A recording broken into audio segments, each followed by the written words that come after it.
Recording into the cloud. Okay, go ahead, Khalid. Okay, there we go. And this will be available on our website shortly next week when we get it transcribed. Okay, so what I'm talking about here is sovereign digital currencies or central bank currencies. So this is currency that is digital but produced and now offered by governments, as opposed to the unregulated free-for-all world of cryptocurrency out there right now. The significant difference here is that a Bahamian sand dollar is always going to be a Bahamian dollar, and a Chinese digital yen will always be a Chinese yen. And when it comes to pass, US digital dollar will be equivalent to a greenback. So there's no variation from the actual currency, as opposed to digital. Most of the cryptocurrencies we know are all over the board with no real fundamental backing behind them. I consider the cryptocurrencies, just as an editorial, to be basically a Ponzi scheme that eventually has got to collapse, if for no other reason than it only can exist as an investment if you think somebody else is going to pay more for it than you did. But anyway, so what happened here? Oh, we moved out of that. Moved back to where we were there. Okay, there we go. So now, starting off with what is money? This is critical to understand how it all comes to pass. Now, four significant characteristics are a store of value, a unit of accounting, a medium of exchange, and broadly accepted. So store of value is that it maintains a value that's relatively stable in exchange for goods and services, much as the dollar does, the pound, the euro, and the yen. Unit of accounting, it is a value against which everything else is measured. And so you always know what the other things are worth by virtue of what that money is worth. Medium of exchange means that it's widely and quickly acceptable in transactions at par value. Now, early on, a lot of transactions were done with either gold or salt. There was the old deal of man being worth his salt. For a fair period of time, people were paid in salt, a commodity that everybody needed. Gold by virtue of its relative scarcity. But those values were very variable, so it really wasn't money to one party. They might pay you half a pound of salt for work, another might pay you a quarter for the same amount of effort. So in 600 BC, the king of Lydia issued the first government-backed coins. This was revolutionary and took off real rapidly, so that by 546 BC, Persia, Greece, and many other entities were starting to follow suit and using coins. At that point, the coins were made of precious metal, and so their value really was the value of that metal. The U.S., for our part, issued our first coins in 1792. Prior to that, mostly we were using the Spanish pieces of 8. And in 1227, Genghis Khan was the first to print fully accepted and paper currency. He was running out of gold, running out of silver, and so he went back and there already had been bonds printed on paper in China, but those were only used primarily by the gilded class and between money lenders and whatnot. But he printed actual paper money because he was out of gold. And the issue was then to make sure it was all going to be accepted and that people would use it. So he proclaimed that if anybody refused to accept the paper money, they would be beheaded, and thus gained very popular, widespread use.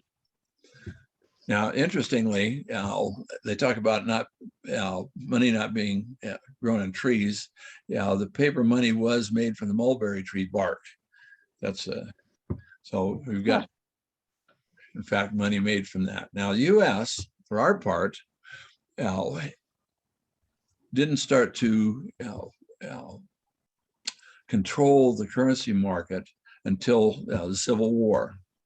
At which time Lincoln could not get reasonable loans from the money lenders, the Rothschilds and so on.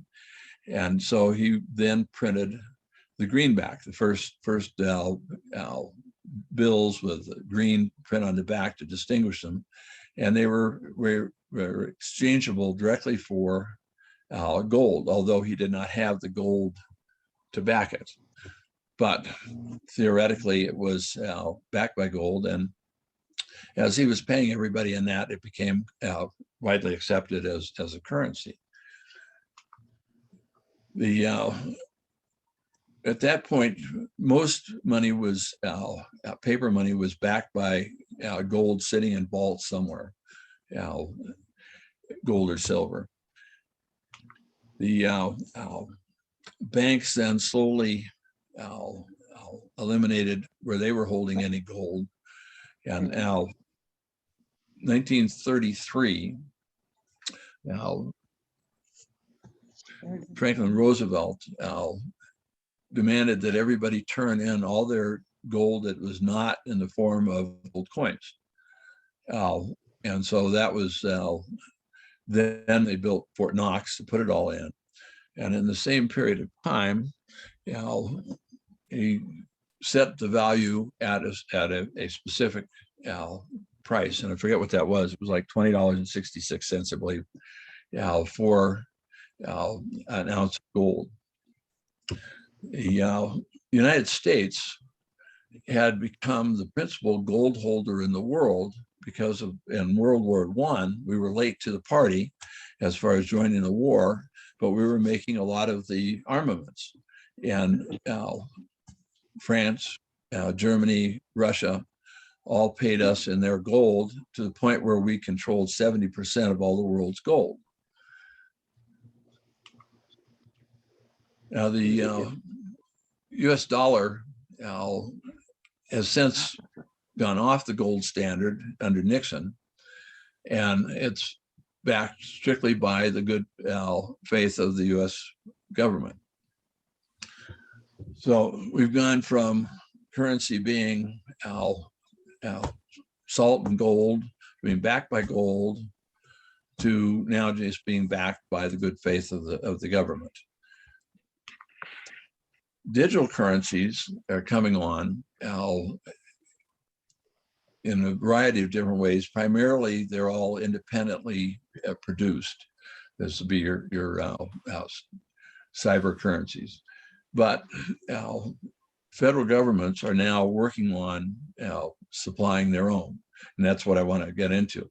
So to understand a digital currency, I think if we look at a digital photograph, we can all recognize a digital photograph, and that's a real thing, even though all it is a bunch of digital codes, ones and zeros, stored on a computer, a flash drive, or a server. We can then print this out. We can store it in variety of different ways. Well, there's really very little difference between that and a digital currency. It's a series of dots, zeros and bits, zeros and ones that are stored electronically. The difference is the degree of security on copying it.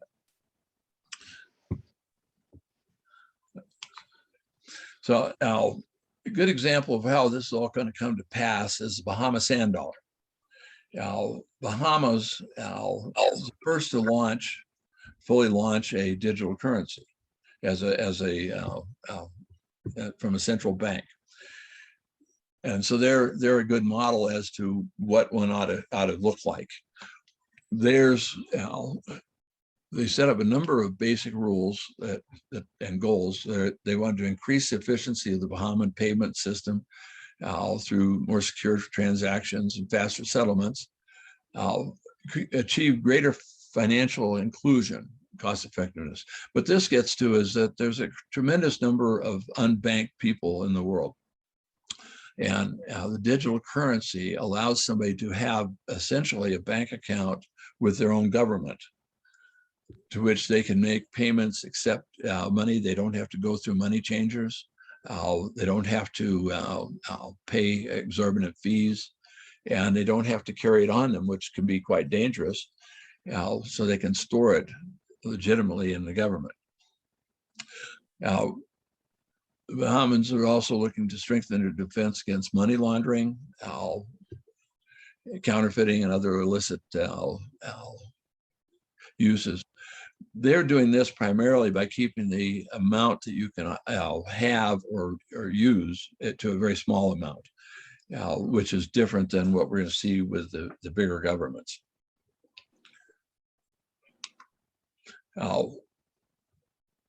We need to note again that the sand dollar is not a cryptocurrency like Bitcoin. It's a digital currency. It's a sand dollar's worth of Bahamian dollar, and it is under the same regulations, stable, private use, as secure, and it can be exchanged throughout the Bahamas without any exorbitant fees to convert it. Which also means that we can come from the United States and very easily exchange dollars to Bahamian dollars without dealing with the exchange rate differential that the banks charge.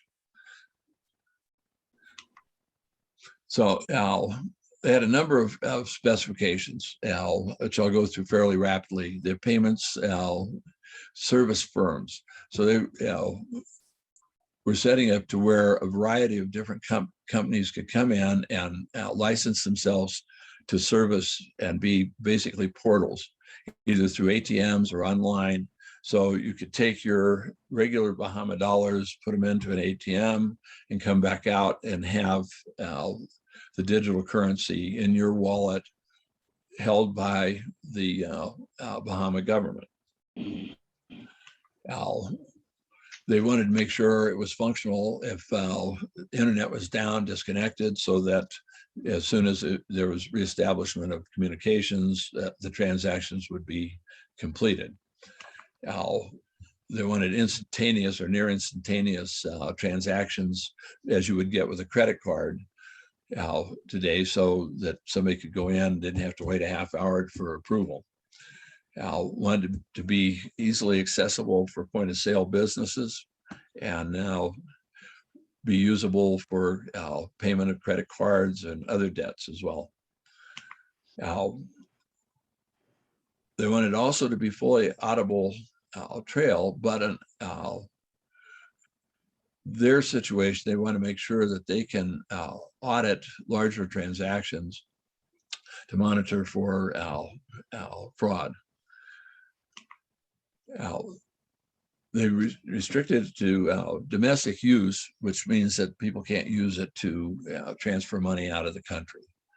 And that's important because Bahamas has always been known as somewhat of a drug haven, and they're really trying to control that with this.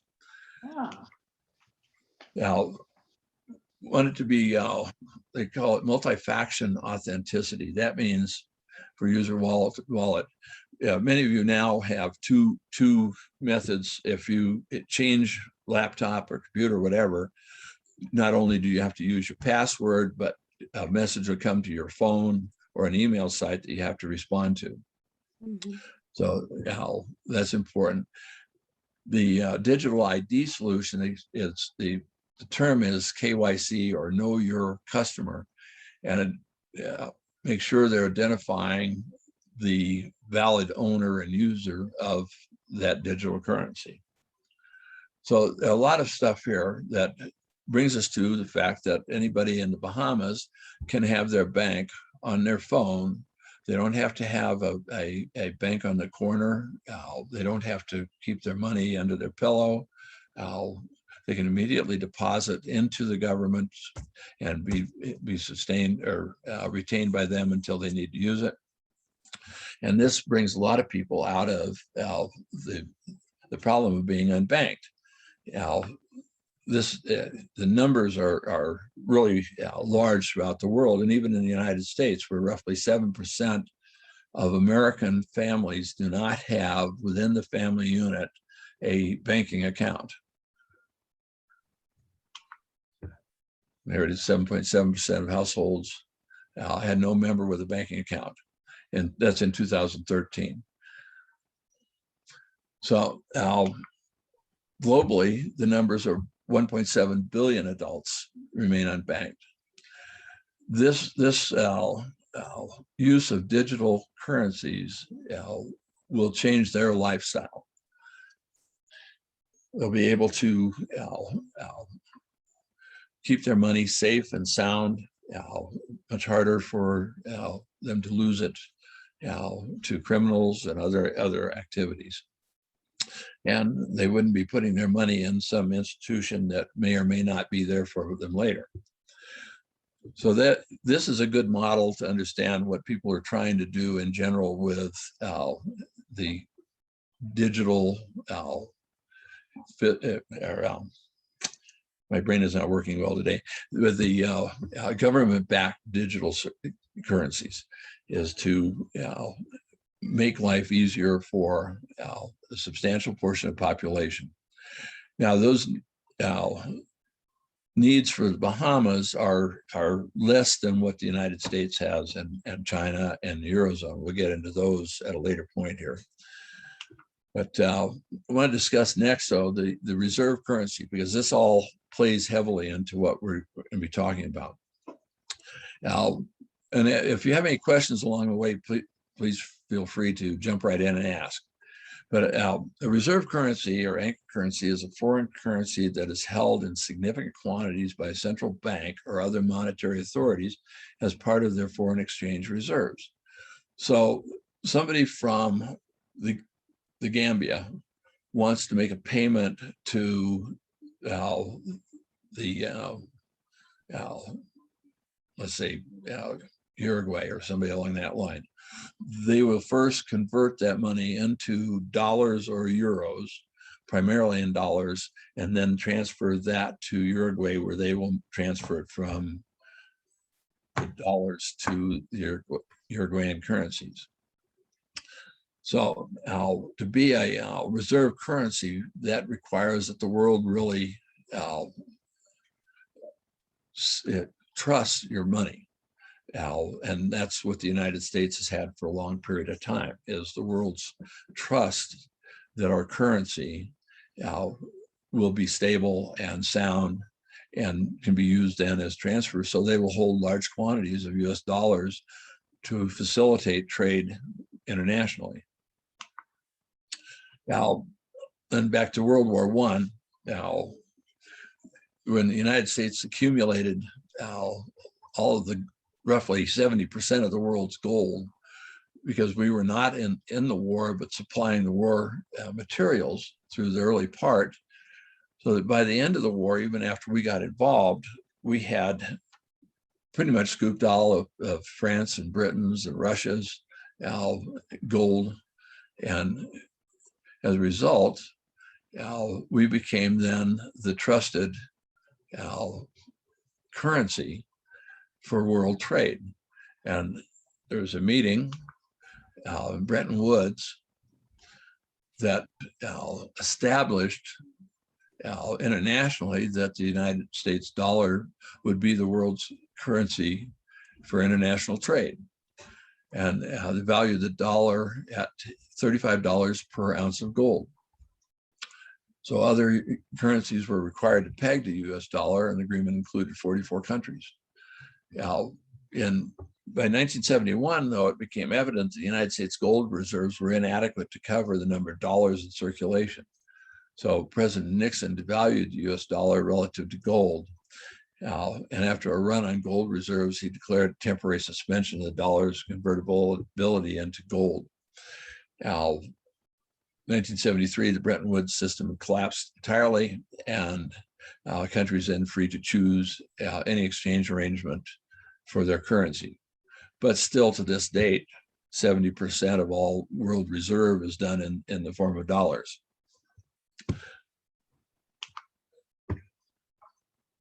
So there's, and I just gave you the wrong number, 62%. Euro is 20%, Japanese yen 5.7, British pound 4.4, and the Chinese one is one to look at there, 2%. Now it's important to understand that that 2% is almost exclusively with Hong Kong. So it truly isn't international reserve. This is a problem for Xi Jinping that he is trying to correct with their digital currency. So reserve currency offers the United States considerable advantages. Greater flexibility in financing U.S. payments, ability to enforce international sanctions, very important there, and much lower cost of borrowing. Basically, other people are holding our dollars, allowing us to expand our currency at a rate that couldn't happen without being the reserve. But the ability to enforce international sanctions, this is how the United States controls things like products going in and out of Iran or North Korea, is that you can't use dollars for those transactions.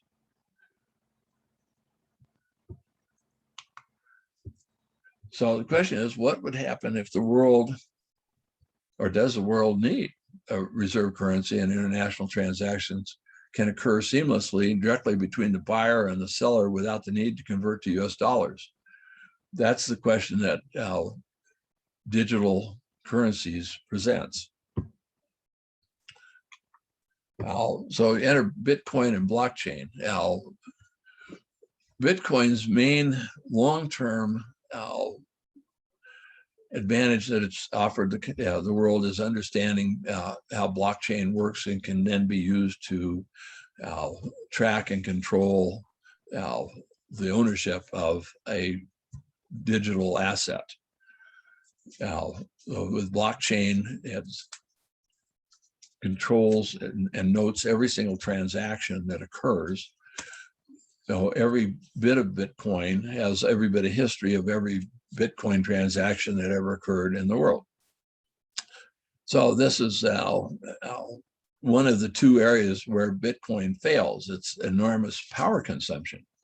If every time anybody does a Bitcoin transaction, every Bitcoin then gets a new line added to its line of code. The other problem is lack of stable value. It can go up and down 50% easily in a very short period of time. So to answer this need, over 80 countries are in the process. When I wrote this, put this one together, now the number is around 90 countries are in the process. So that's about a month and a half later, 10 more countries have started to work on it, developing their own digital currencies. Nobody wants to be left behind on this. So the true leader is China with their digital yuan, which they launched successfully. And this truly has will change the international balance of power. They started out by issuing Bitcoin to a little over 1 million people in one region. And with a couple different provisions. One, they had to spend it within a short period of time. It was like 60 days. There were things they could not buy with it. They got people used to the concept of using it much like you would use a credit card.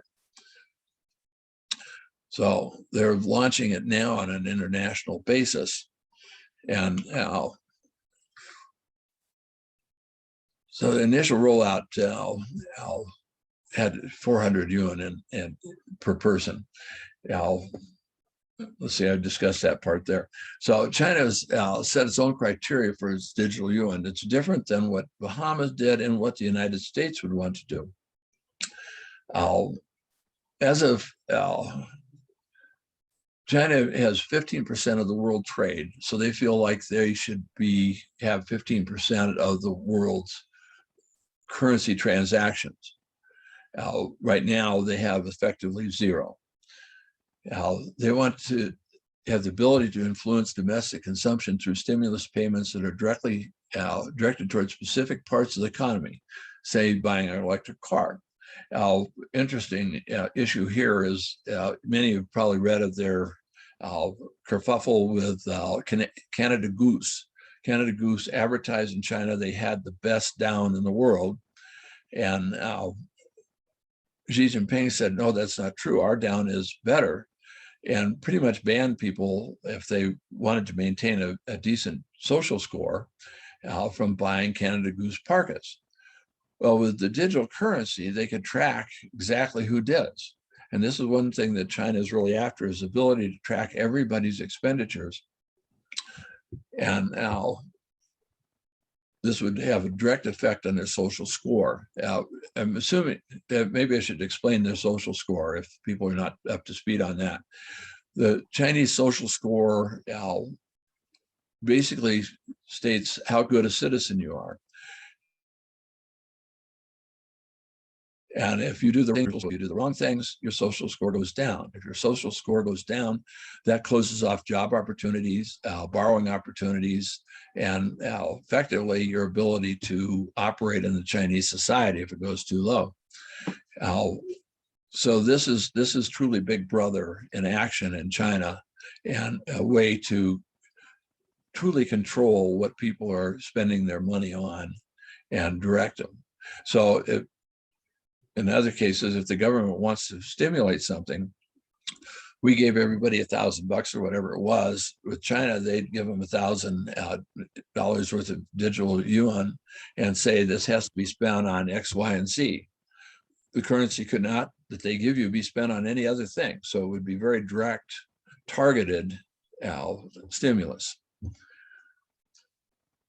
Now, one of the things that they also hope to do is get direct repayment of New Silk Road loans through the digital yuan.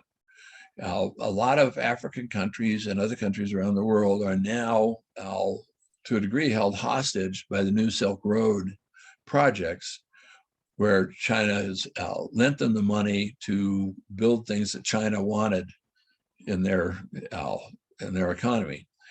And these countries are right now repay through dollars, but China wants to get it to where they are being repaid through the digital yuan, thus avoiding the US dollar and controlling their payments.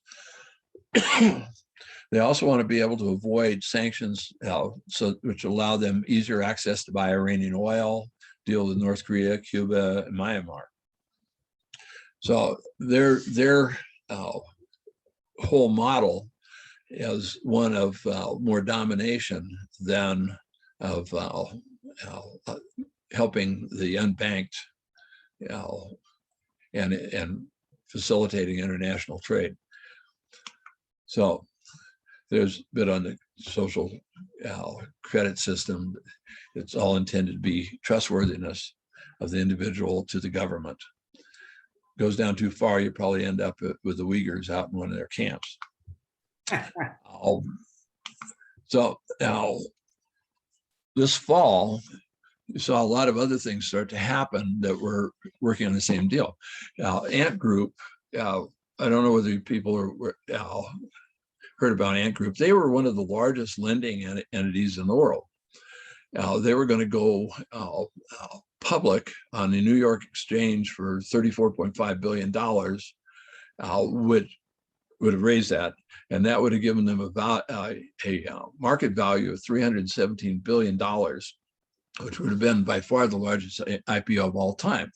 That was crushed by the government because Ant Group was meddling in the area that Chinese government wanted to control. So this was, Ant Group was, it wasn't is owned by Alibaba and a guy named Jack Ma, who was one of the most recognized industrialists of China, disappeared off the map pretty much as over the course of last year. And this was one of the fallouts that occurred. They stomped Ant Group, kept it from going public, and have been similar things to stifle other credit opportunities within the Chinese system. So Ant Group would have had access to a tremendous amount of data. They still do, but their ability to grow is going to be stifled now going forward. So they then declared in September all crypto-related transactions illegal and forbid overseas exchanges from serving its citizens. So this meant that Bitcoin effectively was no longer usable in China, and that probably opened up a lot of, well, I'll restate that. That probably moved all that Chinese activity on mining Bitcoin into other countries, probably more third world countries, where China has set up decent internet access. So they're slowly cranking down control of their civilization, of their country, and the digital yuan is a significant element in that control. So this Kyle Bass of the Heyman Capital said the digital yuan is the largest threat to the West that we've faced in the last 30 to 40 years. It allows China to get their claws into everyone in the West and allow them to export their digital authoritarianism. Maybe a little overstated, but it is a large threat. So that means that other countries need to get into the game. The United States had announced about this time last year that we would have a framework for our own digital currency presented by June of 2021. That did not happen. As was noted by this Fermilab, or MIT guy in this case, it was, the United States is pretty different from China. To do it here, we have a lot more issues on maintaining people's privacy that the Chinese were quite aimed at the opposite direction of going after people's information, what they were doing. So to fully develop a digital currency that is truly safe, unhackable, does not open up your transactions to the government, is much harder than having one that gobbles up all the data, which is what the Chinese do. So we've got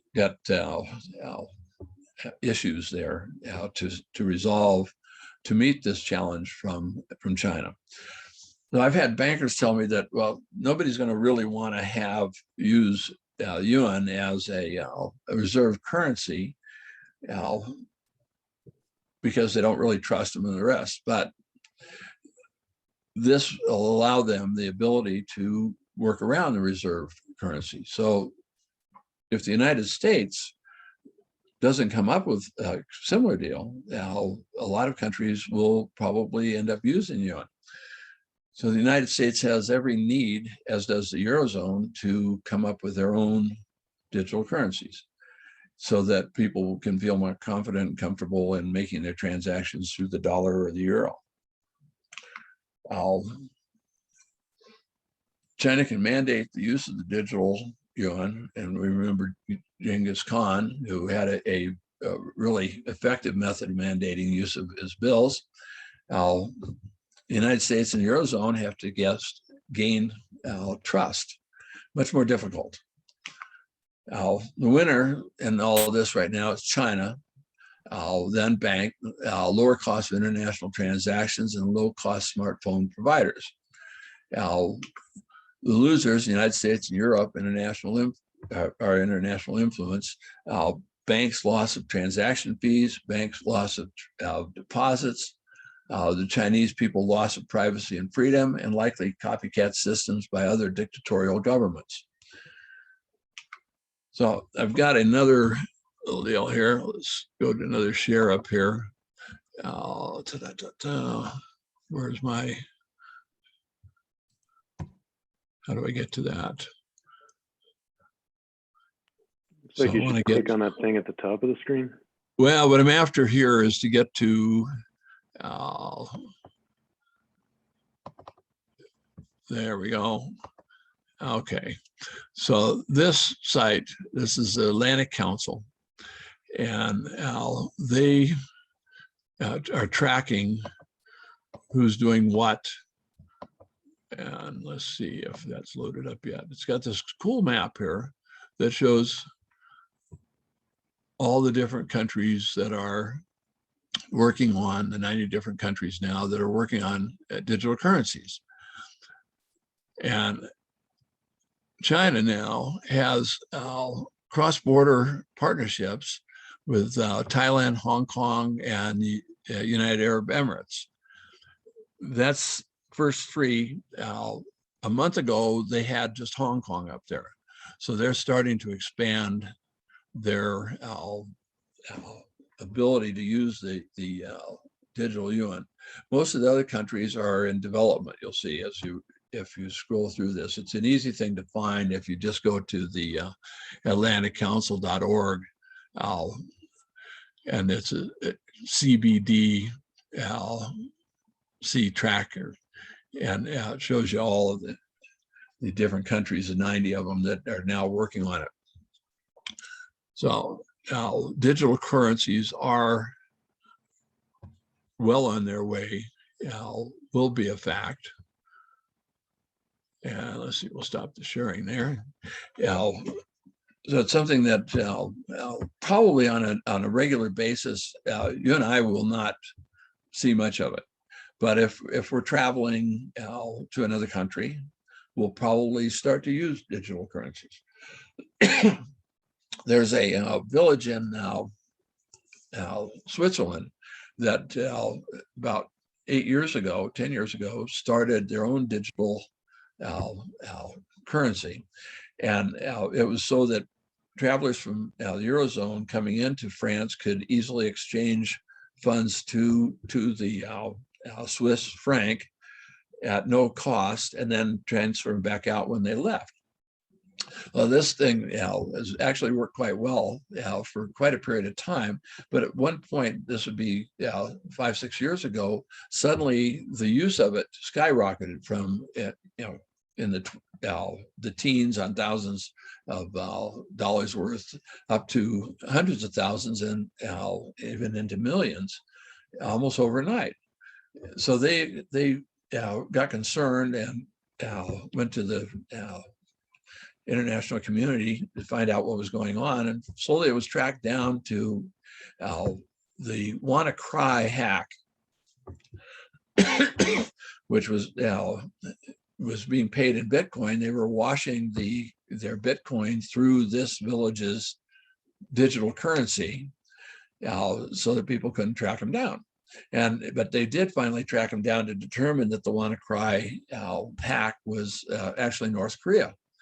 And so they closed down that opportunity for washing the Koreans' ill-gotten gains.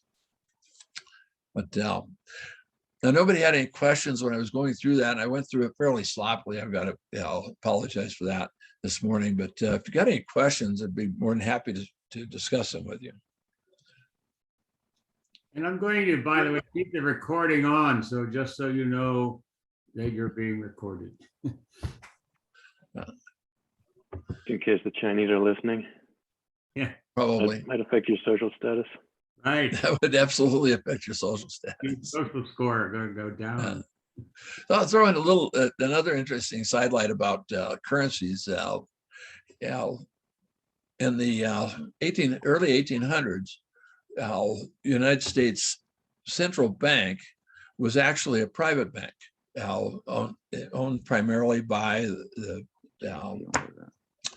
foreign interests, by money lenders. And what caused Lincoln to go to the greenback to issue that bill was that these foreign interests did not want to back the Union. And so they came forward and were offering loans in the range of 24 to 36% interest per annum. And so there was no way he could run the war. Colonel Taylor, or General Taylor rather, came forward and said he had an idea. Why don't we just print some money? And all our soldiers and anybody else the government pays will have to accept that. So they printed something to the tune of $350 million worth of currency, and thus got off of a foreign-owned central bank. And now that allowed for him to continue the war and eventually win the war. Whereas otherwise the country would have been bankrupted. And these lenders, their main interest, they wanted the Union to fail because they were primarily people from monarchies. And so their interest was in the failure of the US government, the Union. So that's how we ended up with the greenback. I have a question. Yes. In reference to working with the Bank of Boston, you mentioned that briefly a moment ago. What was the rationale for working with the Bank of Boston? Wait a minute, it's Bank of Boston. I'm confused as to what you're talking about. Maybe the Boston Reserve, Federal Reserve. Oh, okay. So I'm not sure exactly. I may have led you astray in how I was putting things. The Federal Reserve will be issuing its own digital currency, but actually the Treasury will. The Federal Reserve helps back that. So when you exchange a dollar bill or dollars from your bank account for a digital dollar, you're now then banking actually with the US government, with the Treasury and the Federal Reserve in that regard.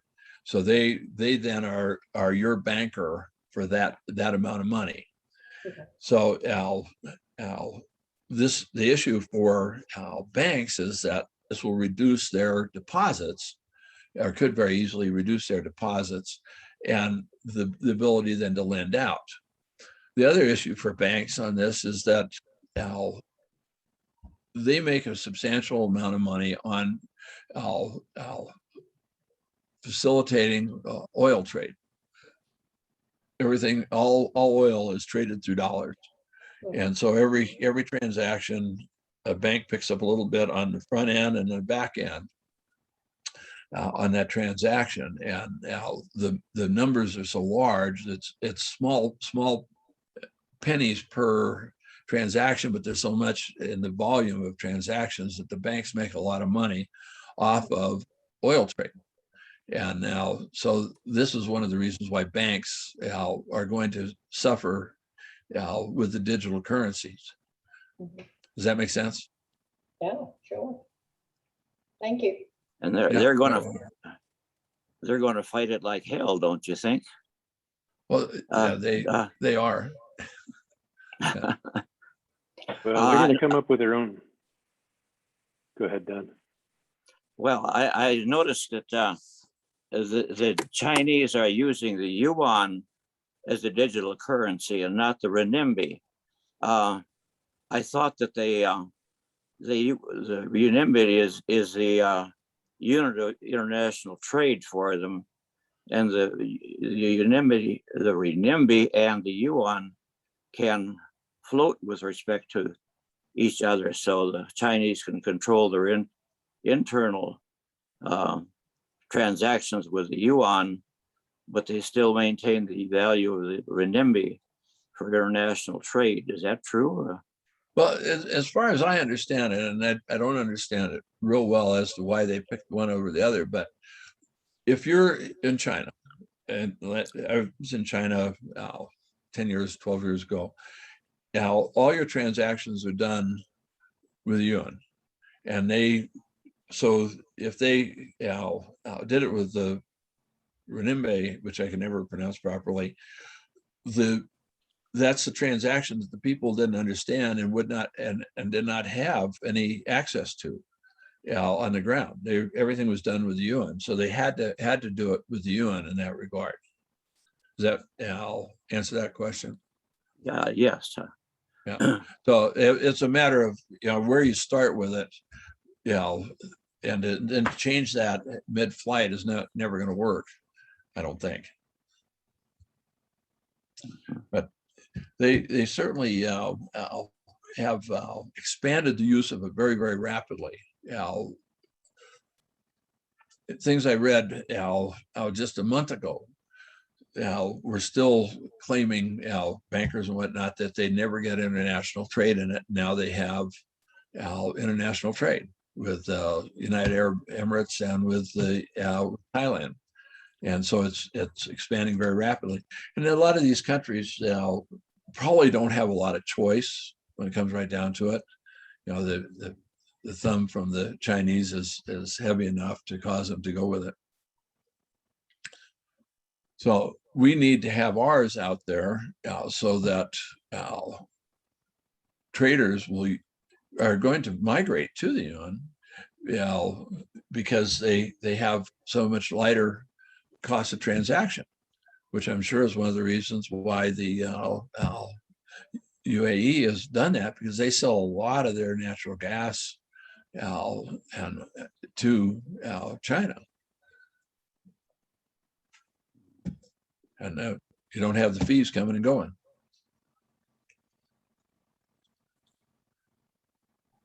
I've been wondering about South America. I work with some people down in Argentina, and they can only buy like $100 per week or something, and they have to go through a bank, and the government tracks it and all that stuff. And that doesn't sound like a big deal, because why would you need US dollars? But if you want to buy a car or a house, you have to do it in US dollars. So if you can imagine how many weeks it would take to build that up. They all go through the black market right now. I'm sure their exchange rates are terrible through that. And it's apparently a pretty scary experience to go to these places. So now that Bitcoin is available, they can go and buy their car with Bitcoin, which can be immediately converted to US dollars. So, they've got an authoritarian government situation going on there where they can't exchange money. But it also makes me a little bit nervous. Like for COVID vaccines, they had to go to Russia because they didn't have their own, and there wasn't anything coming out of the US that they could use. So their sphere may be heading towards Russia and China, which is a little bit scary. And if the US had some better alternative, we should be looking at that situation. Now, and you think about that with Bitcoin, I mean, one day it's 61,000, another day it's 68, then it's 58 and whatnot. I mean, that seems scary, but inflation typically in Argentina is so great that seems stable, I guess. Yeah, and if you buy something with it, and the person you pay some other entity, and they immediately transfer it they take it out to whatever denomination they want, then there's really very little risk. It's not seen as an investment so much as a money transfer. They're in and out real fast. Yeah.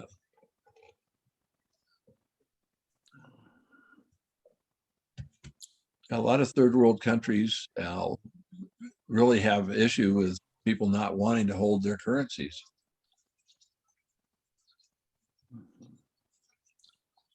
And don't the Chinese aren't they willing to spend a lot of money?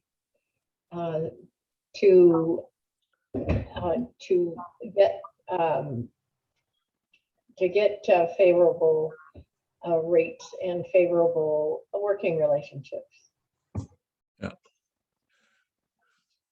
So one thing I've noticed, I was in Kenya a couple of years ago, and they were putting in this rail line that the Kenya government would then have to pay for. But the rail line primarily serviced this one thing, and that was a mining region in Western Kenya that produced rare earths. And part of the agreement was that they would have the rights to mine that, but Kenya, which was going to get very little in the way of mineral severance taxes out of the thing, was going to have to pay for the rail line that was primarily there for Chinese benefit. And a lot of the complaint at the time was that they were supposedly going to hire Kenyans to do work there, and they brought in almost exclusively Chinese to do all the work. So they now have a bit of control on Kenya because they're going to demand their payments, good time or bad. And they've done this throughout the world with their New Silk Road projects. And say benevolently, we're going to build you a new port, but by the way, we're going to own it. So, is there anything about Russia in all of this? Say that again. Is there anything special about Russia in all of this? They seem to be, always doing something weird. Yeah. Yeah. To this point, look back on that deal and see where Russia is. Let's see. They're just going to hack a credit bureau no matter where it lives, so they don't care. Let's see. So Russia on theirs, it's in development, purpose retail, they say, hybrid, infrastructure, access count. So they're a ways away, obviously, but they're working towards it.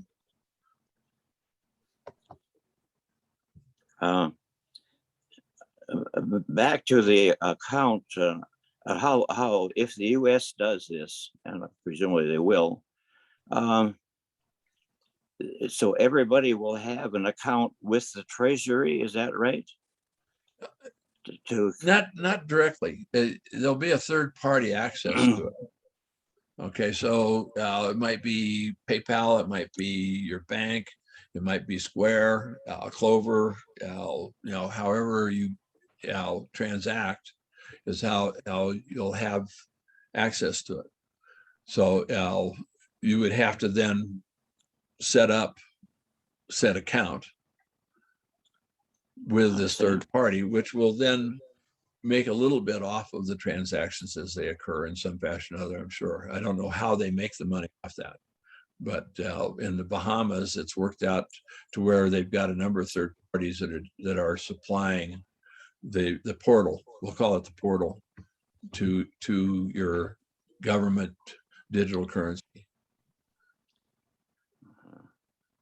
I think that's one of the main things that China has done differently. They're going directly to it, as they're not concerned about the financial industry or any of that sort of stuff. This is well, sort of right down my alley on something I'm promoting, trying to. We've talked about this before with on this site. Anyway, I think they should have, the U.S. should have a backup currency, which is based on the essentially a value. Well, it's pretty complicated, but pretty hard to summarize here. Could I talk to you about this sometime? Yeah, not a problem. Uh, Bruce can pass on my contact information. Yeah, right. I was thinking of you, Roger, when you tuned in here. I knew that you were going to be very interested in this. Are you the Yeah. modern monetary policy guy? Not necessarily. Okay. But the problem with with all this money, the debts that we've run up in the U.S., there's no way we can pay these off, or it doesn't seem like anyway, without bankrupting the company or country in the process, or taxing away. Excuse me. The amounts I've heard it quoted that if you were to pay off this debt, immediately, it would take away the whole GNP from anybody. Everybody would bankrupt the country. So inflation probably is the only way it's going to get paid off, but it's going to really affect our tax system and causes upset a lot of people. So I think what we need is essentially we need to back up conditions that you can do part of your trade in something different than the dollar, not locked to the dollar. Let it be the value being set on the currency market. It's kind of complicated. It'll take too long to explain it, but I'm trying to get something together and see if I can approach the Fed and see if they'll listen. It's that serious. And it has a lot of advantages. So this is very interesting. Unfortunately, I think that the current belief that's starting to become more prevalent about money policy is you don't ever have to pay that debt off. It doesn't matter. I don't agree with, but I think that that's being, I think it's being much more accepted than it used to be. Well, Lee, one of the fellows I was hoping would tune in was a fellow named Roger Meyer, and I think he's the fellow that I came up and talked to the Evergreen about modern monetary theory, and the fact that deficits don't matter. All of us are kind of like engineers and other kind of people that aren't really financial experts, but we kind of are interested in the subject, just like you.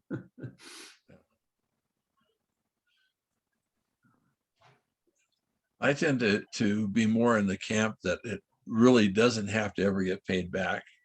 But there is a limit to how far you can push it. The modern monetary theory indicates that there is no limit, and I think that there are limits. You've got to keep it within a percentage GDP, in order to. I thought if inflation or unemployment started to come up, that's the problem, that was the limit. Yeah.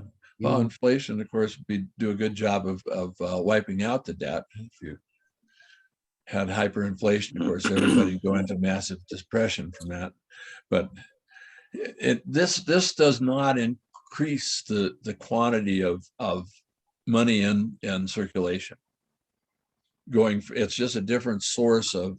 Right now, very few of us use actual cash very often.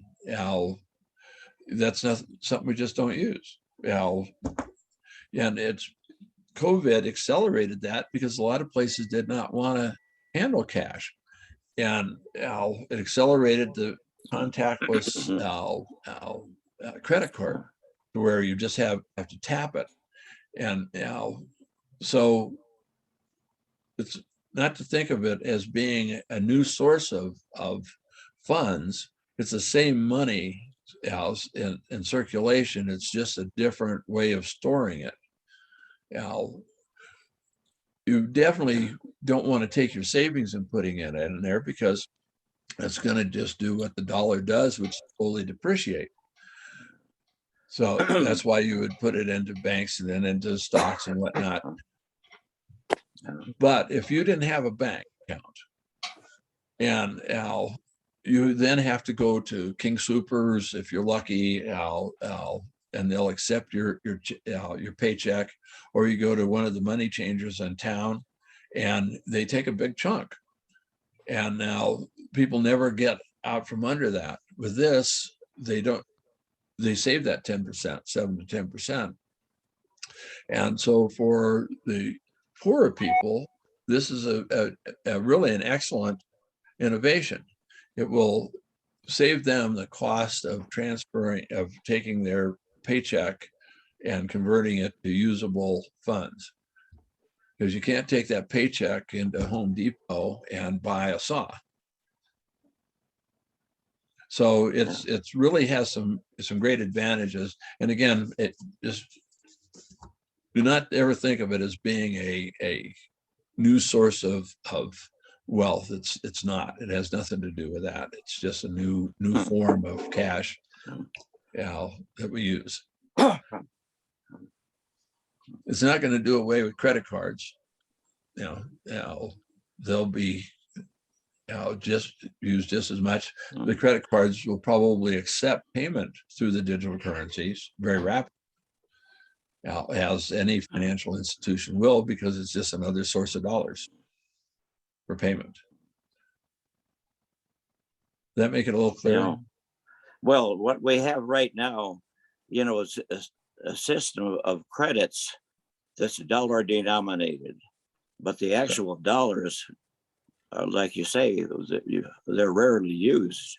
That must be an infinitesimal percentage of the amount of money that's traded. Yeah. I mean, it's involved in trade. So this is going to put the dollar back into circulation, sort of, instead of just a bunch of credits. Yeah. So you remember when they made the agreement with Iran to cease nuclear activity? You gave them back the money that was being held. It was their money that was being kept from them, basically locked away, and the pallets of cash that they had to come up with to fill the planes, however many billions of dollars that was, it's incredible. Modern society can't deal with that. That's why most transactions occur electronically from bank to bank. And this would just mean that it would transfer from one government account to another government account directly.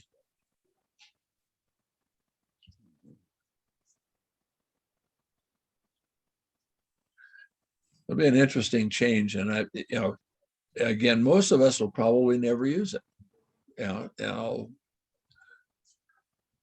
I tend to travel a fair amount, so I probably would look forward to it. But that's the only time I'd use it. But it'd be the same fashion as right now. I have credit cards that I only use for travel, so that if they get compromised, I don't have to reset all my automatic payments. So Yeah. with this, interestingly, Japan had planned on setting up a digital yuan just specifically for the Olympics, so that when people travel to Tokyo, they would just exchange seamlessly from dollars to yuan or whatever currency they had, and then right back out on the way back out the door, and save them all the transaction fees. Of course, that never happened because they didn't have an Olympics with crowds and spectators.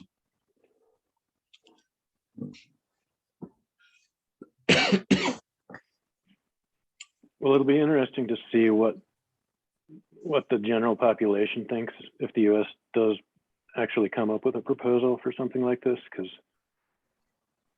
there's a lot of distrust out there. And I don't believe we have an authoritarian government, although some people would argue with that. You know? But it'll be interesting to see how the public reacts. And I think the reaction is going to be that a lot of people are just plain not going to care because it really won't impact them. Yeah. But your company buying a container of ducks, plastic ducks from Ethiopia will like it because their transaction fees will be cut by a number of percent. So they'll be very happy to use it immediately. The whole concept of that was sold behind Bitcoin, that it's going to be this international borderless currency. Effectively, digital dollar and digital yuan become borderless currencies so that you can make these trades without having to go through all the middlemen.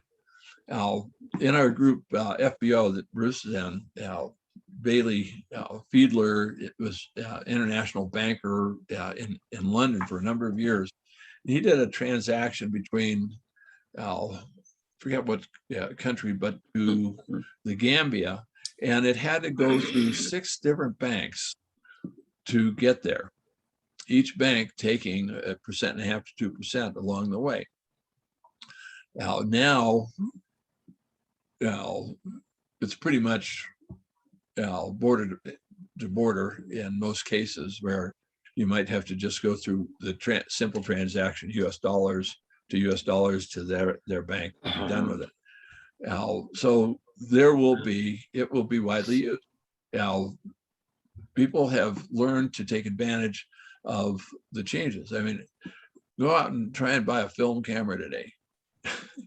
It's just not going to find one. DVDs, a couple of years ago, Blockbuster, and it was significant. Now Blockbuster's gone under because everybody's doing things on streaming. It's all digital. Don't need the physical item anymore. And we're perfectly happy having our pictures be digital. We don't have to have it on a piece of film. In fact, we're happier because we can take a bunch of shots and do the old Ansel Adams approach, take a whole bunch of shots and hope one's good. And now, so film photography's gone away. Some people still use it, but that's those really true artists primarily.